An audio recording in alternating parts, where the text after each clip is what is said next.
Hello children, today's book vent story is by H.E. Todd and it's called The Big Sneeze. I hope you enjoy it. In the middle of the night on Christmas Eve, Bobby Brewster was wakened by a loud sneeze. Achoo! At first he thought it was part of a dream, but then he heard it again. Achoo! He switched on his bedside light, and sitting on the chair was an old gentleman with a white beard, dressed in a red coat with a red hood on his head.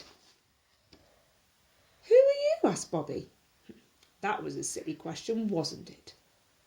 I'm Father Christmas, answered the man. Achoo! The real Father Christmas? Asked Bobby. Yes, said the man. Achoo! You have a horrid cold, said Bobby. I don't feel at all well, said Father Christmas. Achoo! The sneeze was so loud that it brought Bobby's mother and father into the room too. As soon as Mrs. Brewster saw who was there with Bobby, she said, Why, Father Christmas, you poor old gentleman, you don't look at all well. Achoo! Sneezed Father Christmas. Then Mr. Brewster looked outside. It was snowing hard. You can't go out on a night like this with a cold like that, he said. What about my presents? Asked Father Christmas. Achoo! We will deliver your presents for you, said Mr. Brewster. You must go to bed. So Mrs. Brewster filled a nice hot water bottle. Mr. Brewster turned on the gas fire in the spare bedroom. Bobby fetched a pair of his father's pyjamas from the chest of drawers. Then they helped Father Christmas to undress, got him into bed, put the hot water bottle in with him, tucked him up, put his beard over the top of the bedclothes to make him all the warmer, and he went to sleep. Mother must stay indoors in case Father Christmas wakes up and wants something, said Mr. Brewster. Bobby, you must come and help me deliver the presents. Bobby felt very important. It was 1:30 in the morning. He put on his warm clothes and they went outside. Standing there were a reindeer and sledge. On the back seat of the sledge was a pile of parcels and a pile of labels. They were just going to look at them when the reindeer turned his head round and demanded, What are you doing?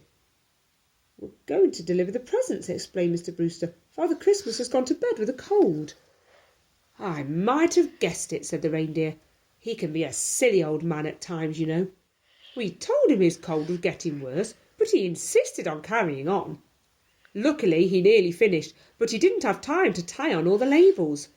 So if you will, please tie the top labels to the top parcels in order. I will tell you where to deliver them. Off they went. He was a very clever reindeer and knew exactly where to go. Mr. Brewster wondered whether he was supposed to climb on the roofs and down the chimneys, but the reindeer said, No, you're not used to it. You might get stuck. Leave the parcels in the porches. There was one anxious moment. They thought they had run out of labels, but they found some lying on the floor of the sledge. So they tied them on, delivered the parcels, and then went home. Then they wondered what to do with the reindeer. He could not get in the front door because his horns were too wide. Luckily, the garage was empty, so they fetched some cushions and the reindeer was able to sleep in there. Leave the garage door ajar, he said, in case Father Christmas wakes up and feels better and wants to go home in the night. By then, it was 2:30. They were both tired out, so they went up to bed and fell straight off to sleep. When Bobby woke up in the morning, he was excited. Christmas Day! He wondered what had happened to Father Christmas, and when he went into the spare bedroom, the bed was empty. But Father Christmas had left a note. Dear Brewsters, thank you for being so kind to me and my reindeer. I feel much better, and since waking up, have not once sneezed achoo. So I've gone home. A very happy Christmas to you all. Love from Father Christmas. That is not quite the end of the story. On Christmas morning, they went to visit Grandfather Brewster after church.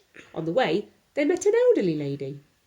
A happy Christmas, Mrs. Nielsen, said Bobby. Did you get a nice Christmas present? Well, it's all right, she replied. but I don't think I shall ever use it. It's a box of cigars." "That's nothing," said Mr. Harrison, looking over his garden fence. "My wife was given a pair of football boots. My daughter was given a razor.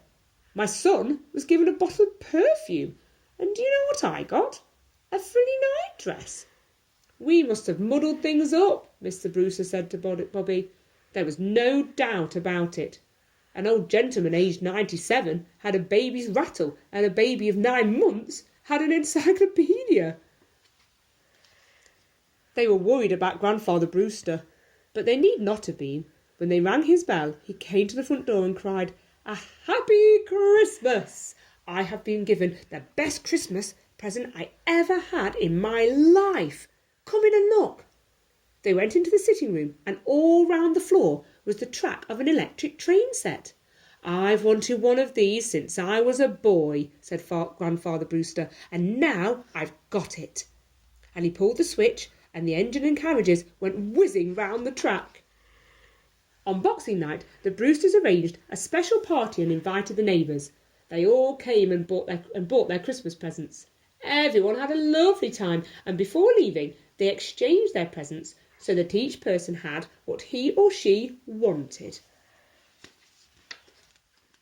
Luckily, a boy badly wanted a flashing torch, which had been meant for Grandfather Brewster, so Grandfather was able to keep his electric trains, and he plays with them every day.